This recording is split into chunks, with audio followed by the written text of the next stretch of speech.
की टीवी में मुजाहिद वेलवी आपको खुशामदीद कहता है। और सबसे बड़ा इशू इस वक्त ये है, वैसे तो महंगाई और मईशत निगरानों से संभल नहीं रही, आवाम सड़कों पे आ गए हैं। और उससे बढ़कर ये कि क्या निगरान इस हुकूमत को, इस मईशत को चला सकेंगे या नहीं। इसीलिए मुतालबा ये हो रहा है कि नया मैंडेट फौरी तौर पर नए इलेक्टेड लोगों को दिया जाए। लेकिन इलेक्शन कमीशन ने एक बार फिर वादे ये कर दिया, और कल जब उनकी एक पार्टी से मुलाकात हुई कि इलेक्शन जनवरी या हर कीमत पर फरवरी में कराए जाएंगे। उनका कहना है कि शेड्यूल के मुताबिक, जी हाँ, शेड्यूल के मुताबिक हल्का बंदी का काम 14 दिसंबर 2023 को मुकम्मल हो जाएगा। और उनका कहना ये भी है कि आइन और कानून के मुताबिक नई हल्कदियों बाद ही इलेक्शन हो सकते हैं। और उनका ये भी कहना था कि उन्हें ये मैंडेट इत्तेहादियों की, यानी शरीफ हुकूमत ने इलेक्शन एक्ट 2013 में तरमीम करके सदर ये कहा है कि सदर के मशावरत के बग़ैर, जी हाँ, सदर के मशावरत के बगैर कमीशन ही इंतखाबात की तारीख देता है। बहरहाल ये एक हकीकत है कि इत्तेहादियों ने, कहते ये हैं कि अपने पैरों पर कुल्हाड़ी मारी। और फिर अब ख़ुद आप अगर देखें कि मोहतरम एहसन इकबाल साहब अपने ऑल मेन स्ट्रीम नून लीग के कायदीन के साथ फरमा रहे थे इलेक्शन के हवाले से। देखिए एहसन इकबाल साहब क्या कह रहे थे। इसी तरह जो पीटीएम की जमातें हैं वो सब सीसीआई के उस इजलास में मौजूद थीं, जहां पर इत्तफाक राय के ज़रिए फ़ैसला किया गया कि नए मरदमशुमारी की मंजूरी दी गई और उसको इलेक्शन कमीशन को मुतला किया गया।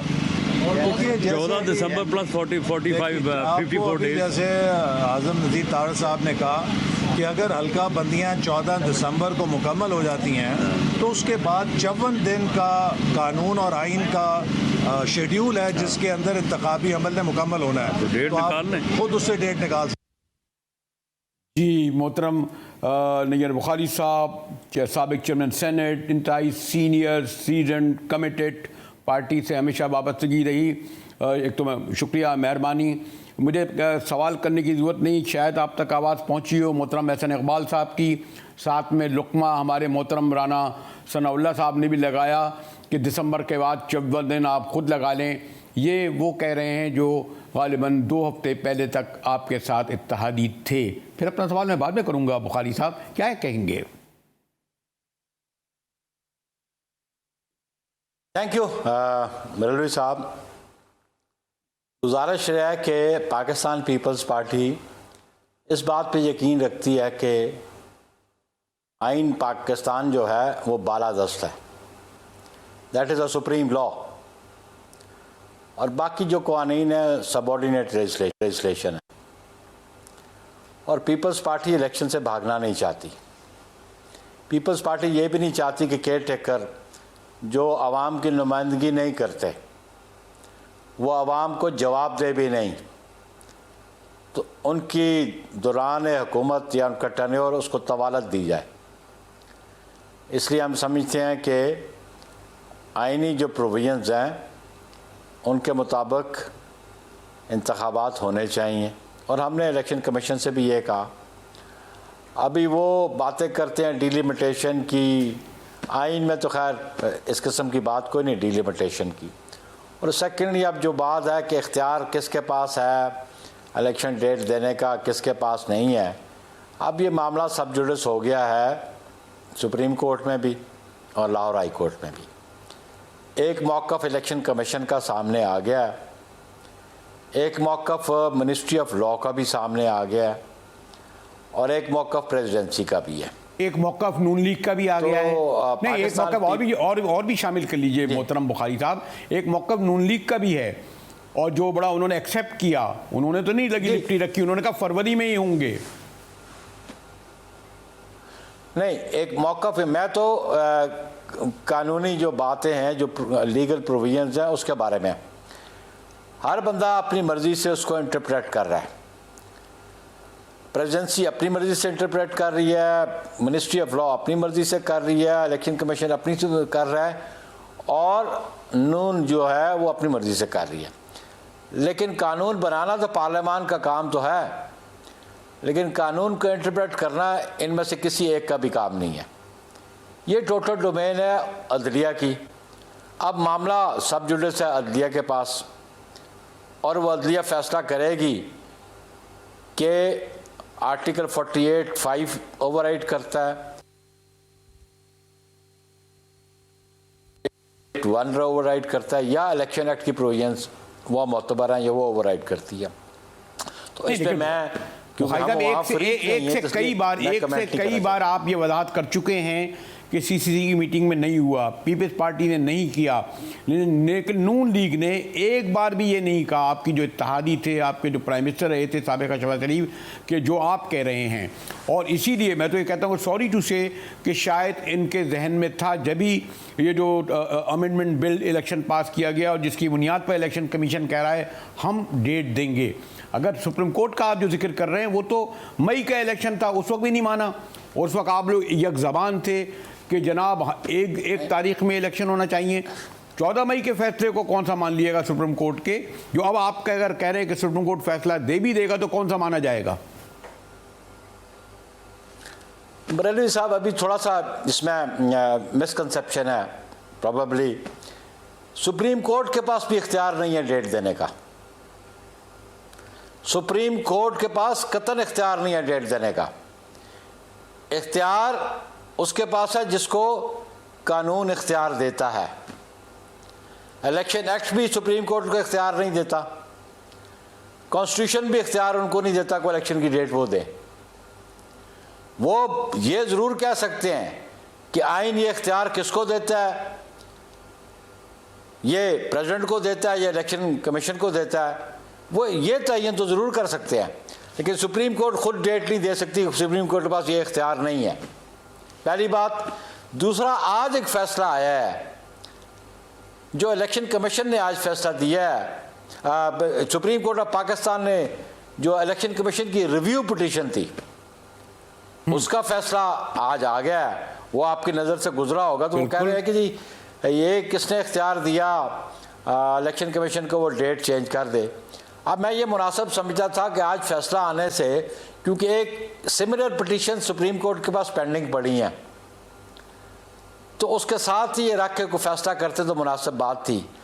लेकिन अगर आज ये फैसला आ गया तो फिर इसमें एक और अभाम पैदा हो जाएगा, या तो फिर वो पिटीशंस इन्फेक्शस हो जाएंगी। तो हम समझते हैं कि आज मुल्क जिन मसाइल में घिरा हुआ है उसका हल ये है कि आवाम को इख्तियार दिया जाए कि वो अपने नुमाइंदे मुंतखब करें, उन पे एतमाद करें, और वो नुमाइंदे जो हैं वो जवाबदेह हैं आवाम को और उनकी बेहतरी के लिए, उनकी भलाई के लिए, जिन मसाइल में कौम फंसी हुई है उससे निकल सके। बसद एहतराम बुखारी साहब, हमारे वो शायर अवाम जबीब जालिब कहते थे बस्ती उजड़ चुकेगी तो लिखेंगे मरसिए। अब तो अब जो आप कह रहे हैं 14 मई को जब सिडनी इंतखाबात नहीं कराए ना ये इलेक्शन कमीशन ने या पंजाब गवर्नमेंट ने, तो साथ में उन पर तौहीन अदालत लगा के फ़र्ज़ जुर्म भी तो आयद करना था। 4 माह बाद आज सुप्रीम कोर्ट ने नज़रसानी सुजा पर जो फैसला दिया, नज़रसानी का फैसला बस उसमें ख़त्म। ये भी तो कहते कि आपने जब इलेक्शन नहीं कराए तो ये काबिल ताज़ीर जुर्म है, पंजाब गवर्नमेंट का भी, इलेक्शन कमीशन का भी। अब तो फिर वो ये तो रवायत हो गई कि उन्होंने सुप्रीम कोर्ट का फैसला नहीं माना, नहीं कराए, अब फिर नहीं मानेंगे। देखिए, बात मैंने फिर वजाहत कर दी, लेकिन मेरा ख्याल है मैं इस बात को आपके गोशगुजार कर मैं समझा नहीं पाया। मैं आज भी कहता हूं कि सुप्रीम कोर्ट का इख्तियार नहीं है इलेक्शन डेट देना। मैं आज भी कहता हूं सुप्रीम कोर्ट का काम नहीं है इलेक्शन शेड्यूल देना। ये काम जो आइन जिसको अथॉरिटी देता है या लॉ जिसको अथॉरिटी देता है उनका काम है। सुप्रीम कोर्ट का काम सिर्फ कानून को इंटरप्रेट करना है कि ये इख्तियार गवर्नर के पास है, ये इख्तियार प्रेसिडेंट के पास है, ये इख्तियार इलेक्शन कमीशन के पास है। ये इख्तियार आप ले चुके डिटरमिन कर सकते हैं। आपने इख्तियार जब खुद आपने 2017 के तरमीम करी इंतखाबी कवानीन में, तो आपने इख्तियार ले लिया ना। ये बिल आपने जो पास किया तरमीमी बिल जो 2007 का, जिसमें ये इख्तियार दिया कि सदर मुमलिकत की मुशावरत ज़रूरी नहीं है और इलेक्शन कमीशन ही डेट देगा, ये आज उन्होंने आज भी कहा है, इस बात को दोहराया। देखना नहीं, चीफ इलेक्शन कमिश्नर ने कहा है बात यह है कि अभी जी मेरी आज तो सुन लेना, और एक उसका मौक़िफ़ है, चीफ इलेक्शन कमिश्नर की जो बात है वो हरफ आखिर नहीं है। उसका एक मौक़िफ़ है, प्रेसिडेंसी नहीं मानती उसको, मिनिस्ट्री ऑफ लॉ कुछ कह रही है। तो जब कानून की इंटरप्रिटेशन का तनाज़ा पड़ जाए तो फैसला कौन करेगा? अदलिया करेगी। अदलिया डिटर्मिन करेगी ये इख्तियार किसका है, लेकिन अदलिया के पास ये इख्तियार नहीं है कि वो शेड्यूल दे या डेट दे। मैं ये बात आपको समझाने की कोशिश कर रहा हूँ। लेकिन आपका आइन या तो खामोश और है। जो 14 मई वाली बात है उसमें भी, और जो 14 मई वाली बात करते हैं उसमें भी सुप्रीम कोर्ट का इख्तियार तो नहीं था। लेकिन अब लेकिन हम समझते हैं कि माजी को बार बार दोहराने से फायदा कर, कई दिनों से ये डिबेट चल रही है, लेट्स मूव फॉरवर्ड। अब हम बहुत सारा जवाब दे चुके हैं, बहुत सारे चैनल्स को हम जवाब दे चुके हैं। भाई सीसीआई का ये मौक़िफ़ था और उसमें हमें ये समझाया गया, हमारा चीफ मिनिस्टर वहाँ मौजूद था, लेकिन लेट्स मूव फॉरवर्ड। कैसे फॉरवर्ड करें? मसाइल में दिन ब दिन धंस रही है। आपके इत्तेहादी कह रहे थे जो साबिक़ उनसे कैसे इत्तेहादी, अभी एहसान इकबाल साहब ने कहा, अभी कहा आपको, मैंने सुनाया कि वो कह रहे हैं कि फरवरी होगा। राना साहब और एहसान इकबाल आपके इत्तेहादी अभी 2 हफ्ते पहले तक ये कह रहे हैं, अभी ना तस्लीम कर रहे हैं एक बड़ी पार्टी।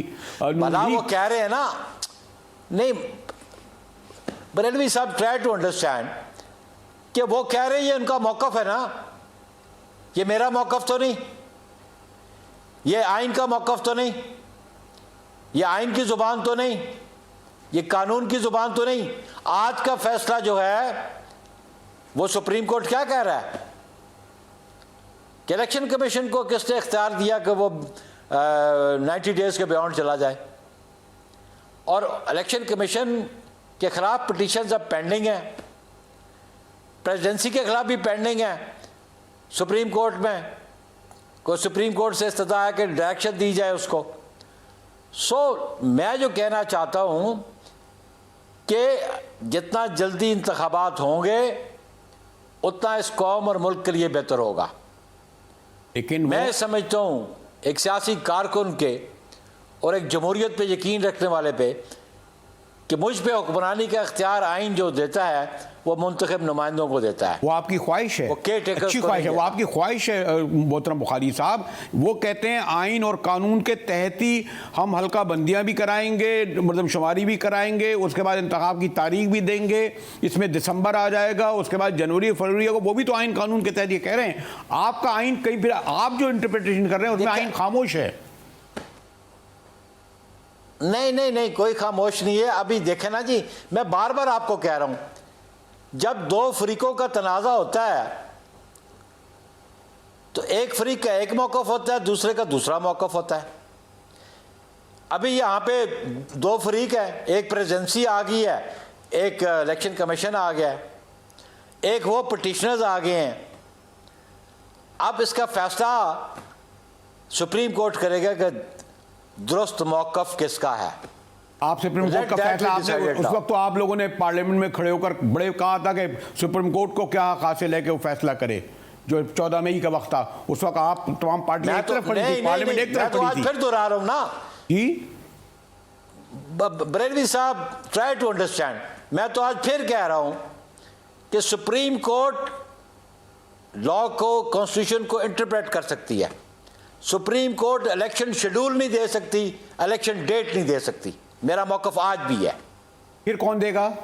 सुप्रीम कोर्ट ये फैसला करेगी, सुप्रीम कोर्ट ये फैसला करेगी कि दुरुस्त मौक़िफ़ किसका है, इख्तियार किसका है, सदर का है या इलेक्शन कमीशन का है। Let them decide it. अब आप वही सुप्रीम कोर्ट के पास गए, सुप्रीम कोर्ट के पहला भी यही फैसला था और उन्होंने डेट तक दे दी थी और होने भी थे, लेकिन उन्होंने कहा पैसे नहीं है। भाई यही तो बात पर बरेलवी साहब कह रहा हूं, आप समझ नहीं पा रहे। मैं यही तो कह रहा हूं कि सुप्रीम कोर्ट के पास आइन कोई इख्तियार नहीं देता कि वो डेट दे। तो चीफ इलेक्शन मुझे बता दे, कहा आइन में लिखा है कि इलेक्शन की डेट सुप्रीम कोर्ट देगा। तो वो चीफ इलेक्शन कमिश्नर फिर क्यों कह रहे हैं? वो आइन की तौहीन तशरीह अदालत कर के सकते मुर्तकब हो रहे हैं, इसके मायने तौहीन अदालत कर रहे हैं ना चीफ इलेक्शन कमिश्नर, आइन की खिलाफ वर्जी कर रहे हैं ना वो। फिर अगर ये कह रहे हैं, देखे तौहीन का मामला ये अदालत खुद फैसला करती हैं, वो मेरा कंसर्न नहीं है। पिछले दिनों एक फैसला किया है कि किसी ने मूव किया जी फलां के खिलाफ तौहीन अदालत की कार्रवाई की जाए, उसने कहा ये हम जाने और वो अदारा जाने, मैं कहाँ से फ्रीक हूँ, मैं कहाँ से एग्रीव्ड हूँ। अगर तौहीन हुई है तो सुप्रीम कोर्ट की है ना, तो सुप्रीम कोर्ट एग्रीव्ड होगी, वो खुद कॉग्निजेंस ले लेगी। ये पिछले दिनों एक फैसला किया उन्होंने, एक आम शहरी ने जाके दरख्वास्त डाली थी किसी की अदारे के खिलाफ, ये तौहीन किया उन्होंने। तो ट्राई टू अंडरस्टैंड, मेरा मौक़िफ़ आज भी है कि इलेक्शन शेड्यूल देना, इलेक्शन डेट देना सुप्रीम कोर्ट का काम नहीं है। तो फिर अभी मजीद इसमें अब इसमें कोर्ट में जाएंगे, प्रोसीजर होगा, वक्त तो निकल जाएगा, वो आ जाएगा, अक्टूबर भी आ जाएगा, नवंबर भी आ जाएगा। और वो तो नहीं कह रहे, वो तो आप कह रहे हैं, आपकी पार्टी कह रही है, वहाँ तो इबाहम नहीं है ना नून लीग में ना इलेक्शन कमीशन में, वो तो नहीं कह रहे, वो तो कह रहे हैं जी जनाब फरवरी में ही होंगे। देखें ना जी, आप देखें ना, सुप्रीम कोर्ट बाज़ मामलात में डे टू डे हियरिंग करती है और बाज़ के केसेस रात को पिटीशन फाइल होती है, नेक्स्ट डे वो लग जाती है। तो अब सुप्रीम कोर्ट को इस बात का बिल्कुल एहसास है कि ये बड़ा इंपॉर्टेंट इशू है कौम के लिए, और आज के फैसले की रोशनी में जो उन्होंने किया है, मेरा ख्याल है जो पिटीशन पेंडिंग है वो जल्द से जल्द उन पर फैसला करेंगे। आप मैक्सिमम 54 डेज चाहिए जी इलेक्शन का कंडक्ट करने के लिए। तो अभी तो से फॉर एग्जांपल मैं कहता हूँ अगर वो 9 सितंबर तक भी डिसीजन कर देते हैं तो फिर भी 60 डेज उनके पास होंगे इलेक्शन कमीशन के पास। और सॉरी टू से बुखारी साहब, आपसे ज़्यादा किसको तजर्बा है कि इलेक्शन कमीशन कितना आज़ाद है? आपसे ज़्यादा किसको तजर्बा है कि जुडिशरी पर किस तरह अंदाज होते हैं? आपसे ज़्यादा किसको नहीं पता कि नज़रिए ज़रूरत कहाँ से आ जाता है और शरीफुद्दीन पीरज़ादा की रूह मौजूद है, अभी भी आ जाएगी। तो ये भी तो पास में हुआ है ना, इसीलिए हमें लग रहा है कि फरवरी में भी शायद ना हो। देखें जी, आपको एप्रीहेंशंस हैं, ये आपके एप्रीहेंशंस मतलब है कि आप माजी को देख के कह रहे हैं हम बेहतरी की तवक्को करते हैं, हम चाहते हैं कि कॉन्स्टिट्यूशन को फॉलो किया जाए। कॉन्स्टिट्यूशन की इंटरप्रिटेशन हर एक अलग कर रहा है ना, आपकी जमात भी अलग कर रही है, इलेक्शन कमीशन भी अलग कर रहा है और सुप्रीम कोर्ट भी अलग कर रहा है। बरेलवी साहब, ट्राई टू अंडरस्टैंड, इंटरप्रिटेशन वो मानी जाएगी जो अदलिया करेगी। बात मेरी इंटरप्रिटेशन की, आपकी इंटरप्रिटेशन की या इलेक्शन कमीशन की या प्रेसिडेंसी की नहीं है। अब मुझे फिर ये सवाल दोहराना अच्छा नहीं लग रहा कि उस वक्त 14 मई का अगर फैसला ज़िमनी इंतखाबात का हो जाता, सुप्रीम कोर्ट का फैसला मान लिया जाता पंजाब हुकूमत, तो शायद ये नौबत ना आती। मैं तो फिर कह रहा हूं, मैं बार बार रिपीट कर रहा हूं कि 14 मई की डेट देना भी सुप्रीम कोर्ट का काम नहीं था। फिर सुप्रीम कोर्ट अब आप फिर डेट देगी, वो डिटर्मिन करते ना उस वक्त। अच्छा, फिर आप डेट लेंगे या उनसे नहीं? वो डिटर्मिन करती सुप्रीम कोर्ट, डायरेक्शन देती, प्रेसिडेंट को देती, गवर्नर को देती, इलेक्शन कमीशन को देती कि शेड्यूल दें आप। सुप्रीम कोर्ट ने शेड्यूल कैसे दे दिया?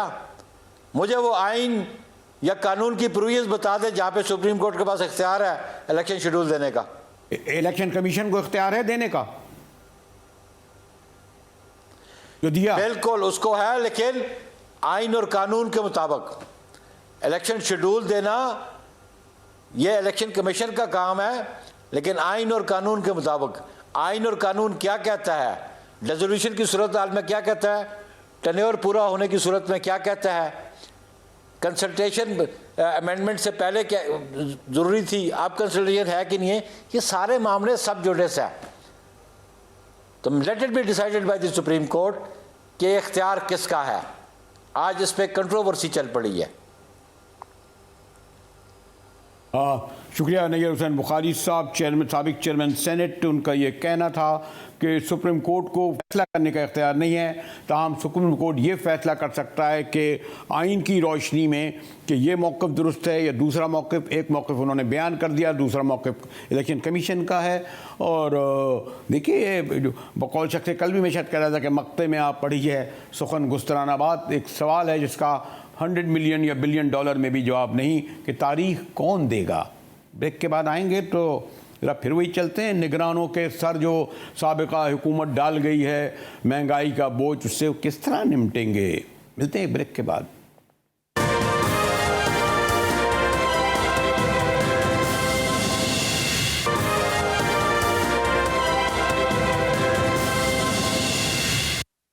GTV में एक बार फिर मुजाहिद बेलवी आपको खुशामदीद कहता है। और निगरान हुकूमत की वजारत वज़ीर ख़जाना जो IMF से वाबस्ता रहीं और एक तवील तजर्बा रखती हैं, वादे तौर पर ये ऐलान कर दिया कि हम IMF के जो मायदे साबिका हुकूमत ने किए थे उसके हम हैं और हम किसी भी किस्म की आवाम को सब्सिडी नहीं देते।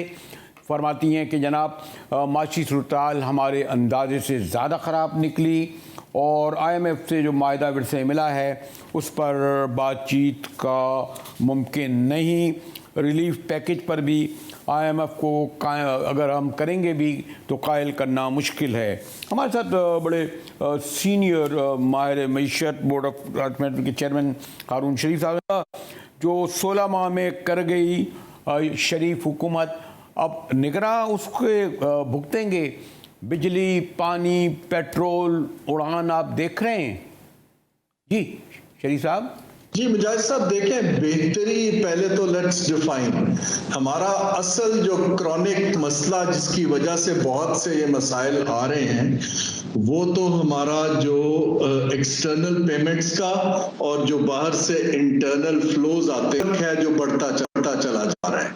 और उसकी दो वजूहात हैं कि हमारी एक्सपोर्ट्स कंपेटिटिव नहीं है और जो हमारी इंपोर्ट पे इन्हिसार, खास तौर पे कंज्यूमर ड्यूरेबल्स का, एसेंशियल आइटम्स का, ऑयल का, वो बढ़ता चला जा रहा है। अब जो हम बिजली बनाते हैं वो 63% इंपोर्टेड फर्नेस ऑयल पे डिपेंडेंट है। तो ऐसे मुल्क के लिए जिसके पास डॉलर्स ना हो और आप जो भी कोई रिफॉर्म ना करें कि हम मीडियम टर्म में दुनिया को नजर आए कि इनके पास डॉलर्स का फ्लो बढ़ेगा, तो वो फिर आपकी करेंसी पे भी प्रेशर रहेगा, हमारी यूटिलिटी पे भी प्रेशर रहेगा। IMF प्रोग्राम के अंदर रहेंगे तो IMF कहेगा कि आप क्रॉस सब्सिडाइज ना कीजिए, आप जैसे बिजली महंगी बनाते हैं और सस्ती बेचते हैं आप वो ना कीजिए और अपने लॉसेस को कवर करें। हमारा मसला ये है कि हम जो एलीट्स को सब्सिडाइज करते हैं वो हम लेकिन शरीफ साहब, लेकिन हारून शरीफ साहब, IMF या दुनिया जिससे मदद मांग रही है वो ये भी तो देख रही है। अभी कल ही की तो खबर है, पाकिस्तान सदर मुमलिकत कह रहे हैं जनाब मेरी तनख्वाह 10 लाख से 12 लाख करो, जो वो भी 2021 से करोड़ों फिर लेंगे। फिर कह रहे हैं 2022 से लेकर 2023 तक दो, मजीद बाकी दो। वो ये देंगे किसी इस मुल्क का गरीब, जहाँ पेट्रोल 300, जहाँ डॉलर ये, वहाँ उस मुल्क का सदर ही मांग रहा है। यानी सॉरी टू से, शर्मनाक लफ्ज़ भी मुझे करना अच्छा नहीं लग रहा ये। जी मैं जानता हूँ बड़े कराची में हमारे बड़े नाज़मंद रहे हैं शरीफ साहब। जी देखिए, ये वही मॉडल है अनफॉर्चुनेटली जो कॉलोनियल पीरियड में चलता आ रहा था कि जहां आपने चीफ तैयार करते थे, वो अवाम से पैसा एक्सट्रैक्ट करते थे और रीडिस्ट्रीब्यूट नहीं करते थे। अभी भी ये जो चला आ रहा है, हमारे ब्यूरोक्रेसी, हमारे जजेस, हमारे दूसरे अफसरान, वो सारे के सारे अपने पर्क्स एंड प्रिविलेज को एक बाकी मुल्क के साथ एक डिस्कनेक्ट रखा हुआ है। आपने पहले खबर पड़ी थी कुछ माह पहले कि सेनेट के चेयरमैन साहबान ने अपने बिल बढ़ा लिए थे। अब आप खबर पढ़ रहे हैं, अगर ये दुरुस्त है तो टू बी वेरी ऑनेस्ट हमारे दोस्त हैं, लेकिन सदर साहब पे मुझे बहुत आपके दोस्त हैं मेरे, तो मुझे तो ये सवाल करने के बाद मुझे ख्याल आया कि शायद मुझे इस तरह सदर मुमलिकत के हवाले से गुफ्तगू नहीं करनी थी। लेकिन क्या जो कुछ भी हो रहा है वो IMF के मायदे के तहत क्या हो रहा है? पेट्रोल अब 300 रुपए का होने जा रहा है, डॉलर अब 300 से ऊपर बढ़ के जा रहा है और आपकी बिजली जो है आपको 54 जा रही है। सब IMF की वजह से हो रहा है। जी देखिए, IMF का पहले तो समझने की जरूरत है। IMF ये नहीं कहता कि आप बिजली के बिल बढ़ाएं। IMF ये कहता है कि आप या चोरी रोक ले या अपने अखराजात की जो जनरेशन की कॉस्ट घटा लें, लेकिन आप ये डिस्टॉर्शन है कि आप महंगी बना के सस्ती बेचें। अब वो ना हम चोरी रोकते हैं, ना हम अपनी जनरेशन कॉस्ट को और आईपीपी के कॉन्ट्रैक्ट को रिव्यू करने पे तैयार हैं, और हम कहते ही हैं कि आईएमएफ के कहने की वजह से हम बिल नहीं कम कर पा रहे। आईएमएफ ये कहता है कि अपनी आप ज़राअत से और बाकी शोबों से टैक्स कलेक्शन या तो बढ़ा लें या आप अपना बजट का खसारा कम कर लें किसी और तरीके से। वो आपको माइक्रो मैनेजमेंट की रेसिपीज नहीं देता है, वो इसको कहता है कि आप अपनी मैक्रो इकोनॉमिक, हम इसको डिस्टॉर्शन कहते हैं, इसको दूर कर लीजिए।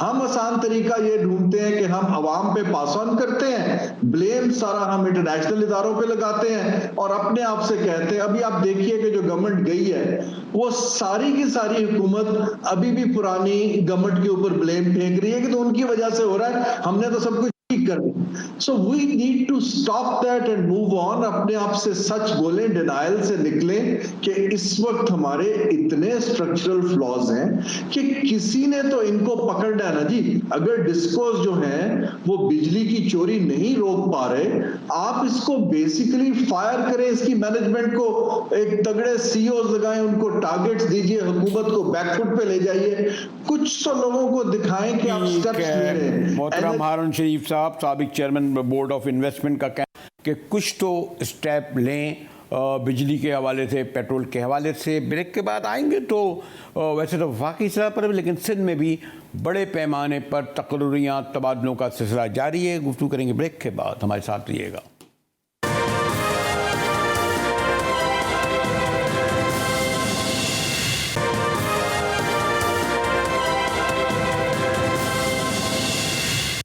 GTV में एक बार फिर मुजाहिद वली आपको खुशामदीद कहता है। और सिंध में बड़े पैमाने पर ट्रांसफ़र और पोस्टिंग ख़ासतौर पर पुलिस और ब्यूरोक्रेसी में तो हो ही रहे हैं, लेकिन ऐसा लग रहा है कि जो ख्याल ये था कि जो केयर टेकर गवर्नमेंट आएगी उसमें सिंध की ज़्यादा असरअंदाज होंगे जो वज़ीर होंगे, लेकिन पकड़ धकड़ जो हो रही है उससे बज़ाहिर ये लग रहा है कि टारगेट शायद पीपल्स पार्टी बन रही है। हमारे साथ सिंध की सियासत पर गहरी नज़र रखने वाले कॉरेस्पॉन्डेंट रफ़ीक भुट्टो साहब मौजूद हैं। भुट्टो साहब, ये जो ख़ास तौर पर मुकेश चावला का जो नाम आ गया, तो आप ये समझते हैं कि शायद इस्लामाबाद या पिंडी के हुक्म से निगरानी इतनी पावरफुल नहीं लग रही, पीपल्स पार्टी को टारगेट बनता हुआ हम देख रहे हैं? क्या ऐसे ही है या एक दो इंडिविजुअल मुकेश चावला अगर हो रहे हैं तो ऐसी कोई ख़ास बात नहीं? भुट्टो साहब। मुझे साहब आपकी मेहरबानी। बिल्कुल आपने ठीक फरमाया कि ये इंडिविजुअल एक केस है मुकेश चावला, जो कि गुज़िश्ता 15 साल से महकमा एक्साइज के वजीर रहे हैं और गुज़िश्ता 5 साल और 4 साल से ये महकमा खुराक के भी वजीर रहे हैं। तो महकमा खुराक और एक्साइज की मोटर रजिस्ट्रेशन, एक्साइज टैक्स और महकमा खुराक गंदम के जो मामलात हैं उस पर इनको बुलाया गया था मुख्तलिफ इदारों की जानिब से, जहां इन्होंने अपनी अपीयरेंस की है और इनको खदशात से कि हो सकता है उन्हें गिरफ्तार किया जाए, तो ये सिंध हाई कोर्ट गए, जहां से उन्होंने अपनी अबूरी जमानत प्रोटेक्टिव बेल हासिल कर ली सिंध हाई कोर्ट ने। और नहीं, लेकिन भुट्टो, मेरा जो सवाल, बल्कि बुनियादी सवाल ये है कि आमतौर पर ये परसेप्शन था कि सिंध में जो भी केयर टेकर बनेगी गवर्नमेंट, उसमें उनके पीपल्स पार्टी की क़यादत यही कर रही थी कि वो उनकी अगर फ्रेंडली नहीं हुई तो कम से कम उनकी एनिमी नहीं होगी। लेकिन अब तो लग रहा है कि आहिस्ता आहिस्ता कि वो टारगेट कर रहे हैं। कि आपको लग रहा है ऐसी serious move against Peoples Party, और इलेक्शन भी करीब है? जी बिल्कुल मुजाहिद साहब, पीपल्स पार्टी के खिलाफ मूव के इशारे तो मिल रहे हैं, हम अभी तक कोई इफेक्टिव कार्रवाई नजर नहीं आ रही। लोग कह रहे थे कि जी शर्जील इनाम मेमन जो कि वजीर इत्तलात थे सिंध के, वजीर ट्रांसपोर्ट, और नासिर हुसैन शाह जो कि वजीर बिलजात थे, उनके खिलाफ कार्रवाई होगी, उनके नाम नो फ्राई लिस्ट में है, लेकिन मुझे ऐसी कोई बात नजर नहीं आई। और गुज़िश्ता रात ही वो भुट्टो साहब, इस बात में कितनी हकीकत है? भुट्टो साहब, इस बात में कितनी हकीकत है कि जिस तरह आईजी पंजाब से लाया गया, चीफ सेक्रेटरी केपी से लाया गया, तो सिंध के बड़े अफसरान को भी दीगर सूबों में भेजा जा रहा है, ट्रांसफर वो किया जा रहा है? जी बिल्कुल, सिंध के जो वफाक के ज़ेरे इंतज़ाम जो ब्यूरोक्रेट हैं उन्हें बिल्कुल दूसरे सूबों में लगाया जा रहा है। और आज ही जो सिंध के साबिक चीफ सेक्रेटरी थे सुहेल राजपूत, उन्हें वफाकी सेक्रेटरी इन्वेस्टमेंट नोटिफाई किया गया है। तो अभी ये रूटीन के हैं, लेकिन बज़ाहिर नहीं लगता कि सिंध की ब्यूरोक्रेसी को या सिंध में जो 15 साल से अफसरान रहे हैं उनको टारगेट किया जाएगा। लेकिन पुलिस अफसरान के बारे में तो सुना जा रहा है, पुलिस अफसरान को सुना जा रहा है जो कराची में मुतयन थे उनको सिंध भेजा जा रहा है। बिल्कुल स्पेसिफिक वजह से जो है अब तक निगरान हुकूमत को 2 हफ्तों के करीब जो है टाइम हो गया है, लेकिन उन्होंने कोई बड़ा सिंध में कोई रीशफलिंग नहीं की। ठीक है, रफीक भुट्टो साहब हमें बता रहे थे कि निगरान हुकूमत को 2 हफ्ते हो गए लेकिन अभी तक उन्होंने कोई बड़ा स्टेप नहीं उठाया है। इसी के साथ ही GTV से मुजाहिद वली को इजाज़त दीजिए।